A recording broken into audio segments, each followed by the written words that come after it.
Sir Jagan గారు అన్ని exit polls ని తారుమారు చేసేస్తున్నారు, అన్ని సంస్థలను ఆయన కొనేశారు అని చెప్పేసి తెలుగుదేశం వాళ్ళైతే ఆరోపణలు చేయడం చూస్తున్నాం సార్.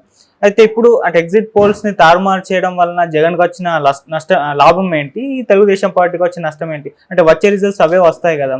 అదే ఇప్పుడు అందరికి డౌట్. అంటే తెలుగుదేశం వాళ్ళు ముఖ్యంగా రాధాకృష్ణ లాస్ట్ సండేలో కూడా ఈ యూట్యూబ్ ఛానళ్ళు, ముఖ్యంగా యూట్యూబ్ ఛానల్ అందరూ కూడా ప్రెడిక్షన్స్ చేస్తున్నారు.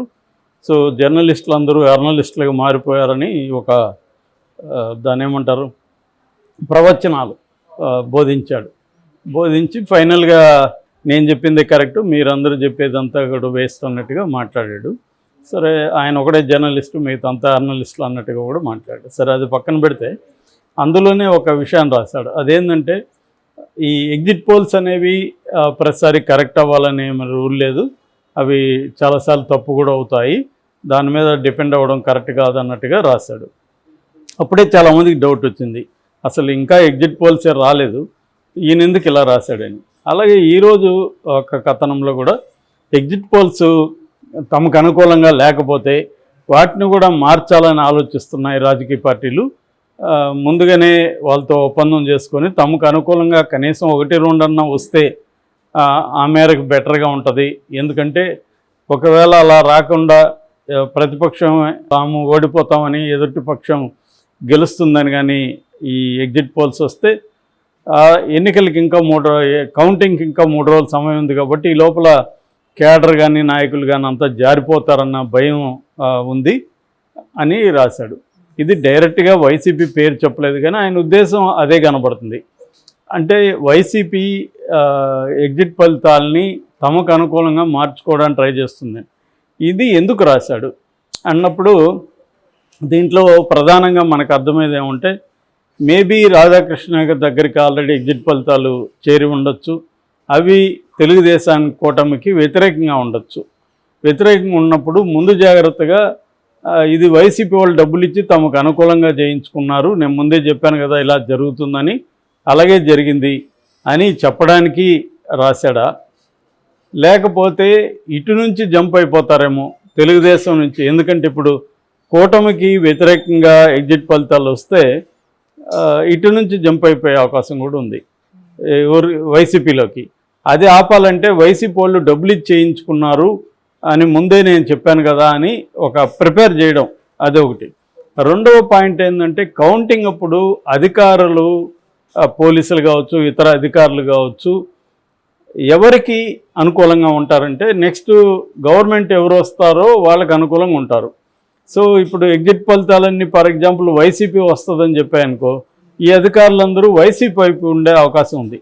అందుకని ఎగ్జిట్ పోల్స్ని వైసీపీ డబ్బులు ఇచ్చి కొనిందని ముందే ఆరోపిస్తే ఈ అధికారులందరూ కూడా వైసీపీ వైపు లేకుండా కూటమి వైపు ఉంటారనేది కూడా రెండో ఎత్తుగడ.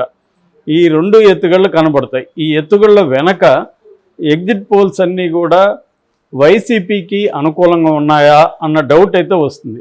ఇక్కడ మనకి 2 రకాల ఎగ్జిట్ పోల్స్ని మనం బ్రాడ్గా డివైడ్ చేయొచ్చు. ఒకటి, ఆంధ్రప్రదేశ్లో స్థానికంగా అంటే ఓన్లీ అసెంబ్లీ ఎన్నికలకు మాత్రమే పరిమితమైన ఎగ్జిట్ పోల్స్, నాగన్న సర్వే కావచ్చు, ఆరా మస్తాంద్ కావచ్చు, ఆత్మసాక్షి కావచ్చు, ఇలాంటివి చాలా ఆల్రెడీ ప్రీ పోల్ సర్వేలు వచ్చాయి కదా, అవన్నీ ఇప్పుడు ఎగ్జిట్ పోల్స్ కూడా వస్తాయి. సో 10-20 కూడా రావచ్చు, ఎక్కువ వచ్చే అవకాశం ఉంది. నేను మార్నింగ్ కూడా ఇంకొక వీడియోలో చెప్తూ ఎగ్జిట్ పోల్స్ కూడా ఈసారి మెజార్టీ ఒకవైపే ఉండకపోవచ్చు, చీలిపోవచ్చు అని కూడా చెప్పాను. దానికి కూడా కారణం ఏమంటే ఇదే రాధాకృష్ణ రాసిన పాయింట్. అంటే ఈ 2 వైపులా కూడా మేనేజ్ చేయొచ్చు, ఇటు వైసీపీ వాళ్ళు చేయొచ్చు, ఇటు తెలుగుదేశం వాళ్ళు కూడా చేయొచ్చు తమకు అనుకూలంగా. ఎందుకు చేస్తారనే దానికి 2 కారణాలు. ఒకటేమో రాధాకృష్ణ కూడా రాశాడు యాక్చువల్ దాంట్లో. ఒకటేమో తన పార్టీ వాళ్ళు జారిపోకుండా ఉండడం కోసం, రెండోది అధికార యంత్రాంగం కౌంటింగ్ టైంలో తమకి అనుకూలంగా పనిచేయాలని అనుకోవడం కోసం. సో ఇది నాకు తెలిసి ఈ కన్ఫ్యూజన్ ఇప్పుడు ఎట్లయితే ప్రీపోల్లో దాదాపు ఒక 100 సర్వేలు వస్తే సగం వైసీపీ సగం టీడీపీ అని చెప్తున్నాయో, ఎగ్జిట్ పోల్స్లో కూడా అదే కన్ఫ్యూజనే మనకు కంటిన్యూ అయ్యే అవకాశం అయితే కనిపిస్తుంది. సో ఇంకొకటి కూడా ఏం జరుగుతుందంటే, తెలుగుదేశానికి అనుకూలంగా ఎగ్జిట్ పోల్స్ ఎక్కువగా వస్తున్నట్టుగా కూడా లేదు. అందుకని మనకి వైసీపీలో ఒక ఉత్సాహం ఉంది, వాళ్ళు ముందుగా ప్రిపేర్ అవుతున్నారు. జగన్ కూడా 151 సీట్లు వచ్చాయి గతంలో, దాన్ని మనం బ్రేక్ చేయబోతున్నాం, దేశం అంతా మన వైపు చూస్తుంది, ఇలా స్టేట్మెంట్ ఇచ్చేసిపోయాడు. దాని తర్వాత నిన్న కూడా అతను 2019లో తాను ప్రమాణ స్వీకారం చేసిన ఫోటోను షేర్ చేసి ఒక ట్వీట్ చేశాడు. అదేంటంటే అధికారంలోకి వచ్చి ప్రమాణ స్వీకారం చేసి 5 ఏళ్ళు అయిన సందర్భంగా అది చేశాడనమాట. సో గతంలో మనం 2019లో మనకు అధికారం ఇచ్చారు, మనం బాగా అభివృద్ధి చేసాం, ప్రతి ఇంటికి మేలు చేసాం, ఇప్పుడు కూడా మళ్ళీ మనకు అధికారం వస్తుంది, మనమే గవర్నమెంట్ ఫామ్ చేయబోతున్నాం, మళ్ళీ ఆ మంచి పనులని కంటిన్యూ చేస్తాము అన్నట్టుగా ఇచ్చాడు. అంటే క్లియర్గా జగన్ చాలా కాన్ఫిడెంట్గా ఉన్నాడు అనేది కనిపిస్తుంది. నిజంగా జగన్ కాన్ఫిడెంట్గా ఉన్నాడా లేదు, రాధాకృష్ణన్ చెప్పిన ఈ 2 పాయింట్ల కోసం శ్రేణుల్ని కానీ నాయకత్వాన్ని కానీ తన వైపు ఉంచుకోవడానికి, అధికార యంత్రాంగాన్ని తన వైపు ఉంచుకోవడానికి స్ట్రాటజిక్గా జగన్ కూడా ఇలాగా ట్వీట్ చేయడం కావచ్చు, అనౌన్స్ చేయడం కావచ్చు, అది చేస్తున్నారా? అట్లాగే వైజాగ్లో కూడా మనం ప్రమాణ స్వీకారం చేయబోతున్నాము, వైఎస్ఆర్ క్రికెట్ స్టేడియంలో ఆ రోజు 9న ప్రమాణ స్వీకారం చేయబోతున్నాం అని ఒక మెనూ కూడా రిలీజ్ చేశారు, అది మనం చెప్పుకున్నాం.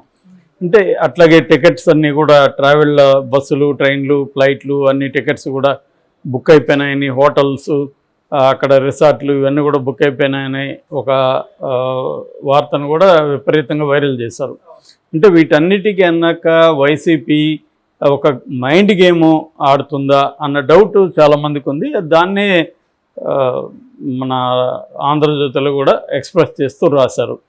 అంటే రేపు మామూలుగా అయితే మనకి ఎగ్జిట్ పోల్స్ కొంతవరకు నాడిని పట్టిస్తాయి, కానీ ఈ ఎగ్జిట్ పోల్స్ కూడా ఈ నాడిని పట్టించకుండా ఇద్దరు కలిసి, ఇటు వైసీపీ ఇటు కూటమి ఇద్దరు కలిసి దాన్ని కూడా మ్యానిపులేట్ చేస్తే డౌట్ వస్తుంది.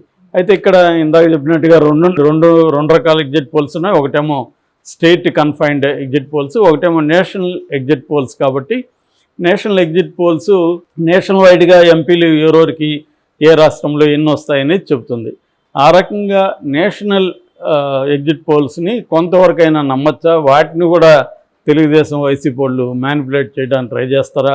దాదాపు మెజారిటీ మీడియా అమ్ముడుపోయేస్తుంది అనేది మనందరికీ తెలుసు. ఆల్రెడీ మెజారిటీ మీడియాని ఎవరో ఒకరు కొనేశారు, అది ఇండిపెండెంట్ మీడియా అనేది ఆల్మోస్ట్ లేదు మనకి.